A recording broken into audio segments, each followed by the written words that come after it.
अऊज़ुबिल्लाहि मिनश्शैतानिर्रजीम बिस्मिल्लाहिर्रहमानिर्रहीम क़ाल सुब्हानहु तबारक व तआला फ़ी किताबिहिल करीम बिस्मिल्लाहिर्रहमानिर्रहीम क़द अफ़लहल मुमिनून अल्लज़ीना हुम फ़ी सलातिहिम ख़ाशिऊन अल्लाहुम्मा सल्लि अला मुहम्मदिन व आलि मुहम्मद।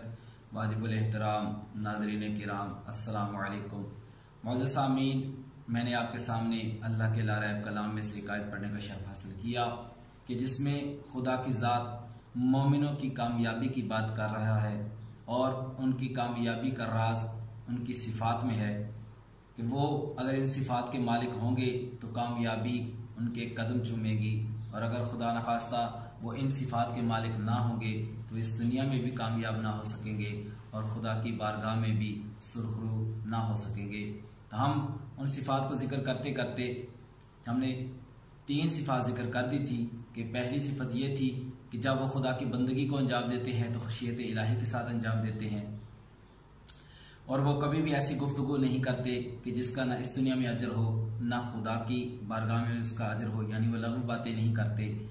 तीसरी सिफत उनकी ये जिक्र की थी कि जब अल्लाह ताला उनको माल अता करता है तो उनके माल में जो यतीमों, मिस्कीनों, बेवाओं का हक है उस हक को अदा करने में ताख़ीर नहीं करते। आज उनकी चौथी सिफत जो कि इंतहाई कमाल की सिफत है उसको जिक्र करना है, वो ये है वल्लज़ीना हुम लिफ़ुरूजिहिम हाफ़िज़ून, कि ये मोमिनीन पाक दामन लोग हैं। सुभान अल्लाह। यानी क्या? यानी कि ये मोमिनीन ऐसे लोग हैं कि जिनके हाथ से दूसरे लोगों की इज्जतें महफूज रहती हैं। आज का मुआशरा जो कि इंतहाई बुराई के आलम में जा चुका है, हर तरफ नफ्स नफ्सी का आलम है, हर तरफ बुराई फैली हुई है। इस बुराई के माहौल में भी वो अपने दामन को गुनाहों से पाक रखते हैं। वो कभी भी ऐसा फेल अंजाम नहीं देते जिसकी वजह से खुदा की बारगाह में वो नापसंदीदा हो जाए। अज़ीज़ान मोहतरम, और इसके हवाले से रवायात भी बहुत ज़्यादा वारिद हुई हैं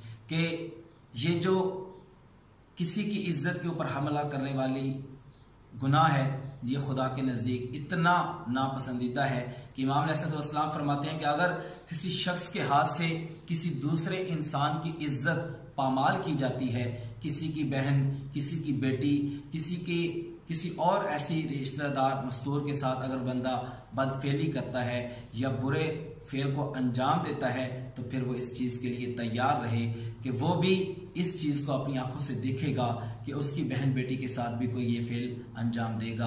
हाँ अज़ीज़ान मोहतरम, अगर हम चाहते हैं कि हमारा मुआशरा पाक हो, अगर हम चाहते हैं कि हमारी माओं, बेटियों, बहनों की इज्जतें महफूज हों, तो सबसे ज़्यादा ज़रूरी चीज़ है कि हमारी आंख भी किसी ऐसी मस्तूर को ना देखे जिसको देखना खुदा ने हमारे ऊपर हराम करार दिया है। एक वाक़या छोटा सा सुन लीजिए, जहन में आ गया। अज़ीज़ान मोहतरम, एक मियाँ और बीवी के दरमियान जो है वो इख्तिलाफ हो गया। औरत कहने लगी कि मेरी पाकदामनी जो है मेरे अपनी वजह से है, मेरे अपने कमाल की वजह से है, और शोहर कहने लगा कि ऐसी बात नहीं, बल्कि तुम्हारी पाकदामनी का जो पाकदामनी की वजह है वो मैं हूँ, क्योंकि मैं पाकदामन हूँ, क्योंकि मैंने कभी ऐसा फेल अंजाम नहीं दिया।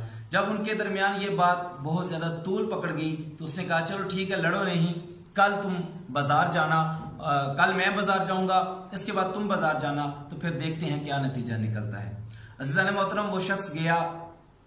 जब वो बाजार में जाता है तो वो पूरे बाजार में घूमता रहता है, लेकिन किसी मस्तूर की तरफ वो नहीं देखता कि फिर वो एक औरत के अबाया के ऊपर पांव रखता है, और पांव रखने के फौरन बाद वो खींच लेता है, और इसके बाद वो घर चला आता है। इसके बाद वो अपनी बीवी से कहता है कि कल तुम बाजार जाना। जब वो बाजार गई, वो सारा दिन बाजार में रही। जब बाजार से वापस आई तो वापसी पर उसके साथ भी यही हुआ कि एक शख्स का पांव जो है उसकी अबाया के ऊपर आ गया और उसने फौरन से उसे हटा लिया। जब वो घर में दाखिल हुई तो शौहर ने पूछा कि बता, तुम्हारा आज का दिन बाजार में कैसा गुजरा? वो कहने लगी किसी भी शख्स ने मेरी तरफ निगाह करके नहीं देखा, मैं जैसे पहले जाती थी बाजार में और कोई नामहरम मेरी तरफ नहीं देखता था, इस बार भी मेरी तरफ किसी नामहरम ने नहीं देखा।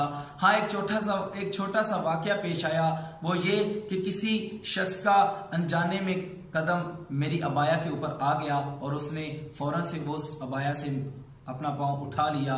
तो वो शख्स मुस्कुराया और मुस्कुराकर कहने लगा कि कल मैंने भी किसी मस्तूर के साथ ये फेल अंजाम दिया था, मैंने जानबूझकर उसके अबाया के ऊपर पांव रख दिया था और खुदा ने देखो उसका अजर मुझे अगले ही दिन दे दिया।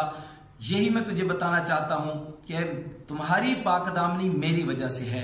अगर मेरे हाथ से किसी बहन बेटी की इज्जत महफूज है तो वो खुदा की जात आदिल है, वो मेरी बहन बेटी की इज्जत को भी महफूज रखेगा। और अगर खुदा ना खास्ता मेरी आंख ऐसी चीज और ऐसे मनाजिर को देख रही है जिनको देखना मेरे लिए जायज नहीं, तो फिर मुझे इस चीज पर तैयार रहना चाहिए कि अनकरीब मुझे भी ये मंजर देखना पड़ेगा कि कोई मेरी बहन बेटी को देखेगा।